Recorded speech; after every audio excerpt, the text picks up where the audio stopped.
अस्सलाम वालेकुम।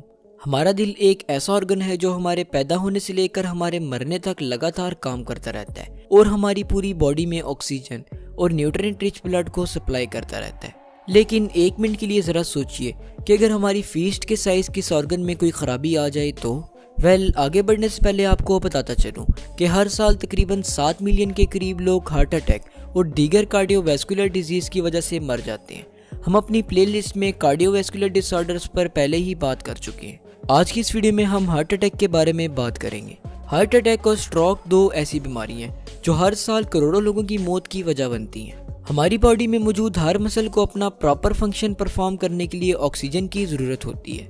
इसी तरह हार्ट भी एक मसल है, इसलिए हार्ट को भी अपना फंक्शन परफॉर्म करने के लिए ऑक्सीजन की ज़रूरत होती है। हार्ट अटैक यानी दिल के दौरे के दौरान हार्ट के मसल्स को ऑक्सीजन नहीं मिलती, जिसकी वजह से वो अपना फंक्शन परफॉर्म नहीं कर पाते। आपके दिमाग में ये सवाल ज़रूर आया होगा कि आखिर ये ब्लड सप्लाई कैसे रुक जाती है।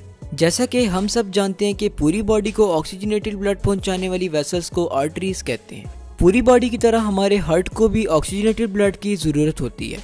हार्ट को ऑक्सीजनेटेड ब्लड पहुंचाने वाली आर्टरीज को कोरोनरी आर्टरीज कहते हैं। जब हम ज़्यादा फैटी खाना खाते हैं या ऐसी खुराक इस्तेमाल करते हैं जिसमें लिपिड्स ज़्यादा हो तो हमारे हार्ट में मौजूद कोरोनरी आर्टरीज में फैटी एसिड और लिपिड्स के प्लेक्स बन जाते हैं। प्लेक से मुराद ब्लॉकेज है जो कोरोनरी आर्टरीज में बन जाती है।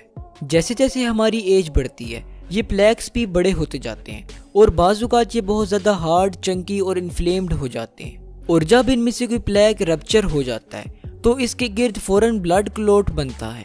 ब्लड क्लॉट बनने की वजह से पूरी की पूरी कोरोनरी आर्टरी ब्लॉक हो जाती है।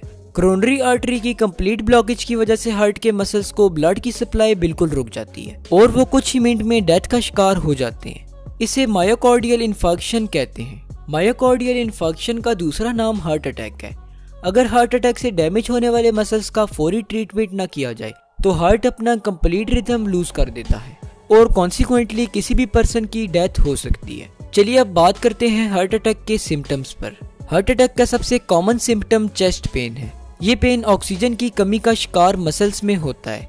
चेस्ट से उठने वाला ये pen left arm, back, abdomen और जॉ तक रेडिएट कर जाता है। यहाँ आपको एक और फैक्ट बताता चलूँ कि ये पेन इतना भी अचानक नहीं होता जितना कि इसे फिल्मों और ड्रामों में दिखाया जाता है। बाज़ औक़ात हार्ट अटैक में नौजिया के सिम्टम्स भी अपीयर होते हैं। नौजिया से मुराद चक्कर आना है। हार्ट अटैक के सिम्टम्स वुमेन और एल्डर्स में लेस प्रोमिनेंट होते हैं। डायबिटीज़ के पेशेंट में हार्ट अटैक का कोई भी सिम्टम अपीयर नहीं होता। हार्ट अटैक के ट्रीटमेंट में एस्पिरिन और नाइट्रोग्लिसरीन इंपॉर्टेंट रोल प्ले करते हैं। एस्पिरिन ब्लड को थिन करती है जबकि नाइट्रोग्लिसरीन कोरोनरी आर्टरीज को खोलता है और इस तरह हार्ट मसल्स तक ब्लड पहुंचता है। इमरजेंसी सिचुएशंस में डॉक्टर्स फौरी तौर पर हार्ट अटैक को डायग्नोज करते हैं। हार्ट अटैक को डायग्नोज करने के लिए डॉक्टर्स ईसीजी करते हैं। ईसीजी से मुराद इलेक्ट्रोकार्डियोग्राफ है जो कि एक डिवाइस है जिसकी मदद से हार्ट की इलेक्ट्रिकल एक्टिविटी को मेजर किया जाता है। बाज़ औक़ात डॉक्टर्स ब्लड टेस्ट भी करते हैं ताकि हार्ट अटैक को इमीडिएटली डायग्नोज किया जा सके। हार्ट अटैक के ट्रीटमेंट में डॉक्टर्स ब्लॉक आर्टरी को बैलून की मदद से इन्फ्लेट करते हैं और इस तरह आर्टरी रीओपन हो जाती है। कुछ केसेस में डॉक्टर्स मेटल या पॉलीमर से बना हुआ स्टेंट भी पेशेंट की कोरोनरी आर्टरी में इंसर्ट कर देते हैं और इस तरह ब्लड फ्लो स्टार्ट हो जाता है। हार्ट अटैक के सीवियर पेशेंट्स में कोरोनरी आर्टरी बाईपास सर्जरी की जाती है।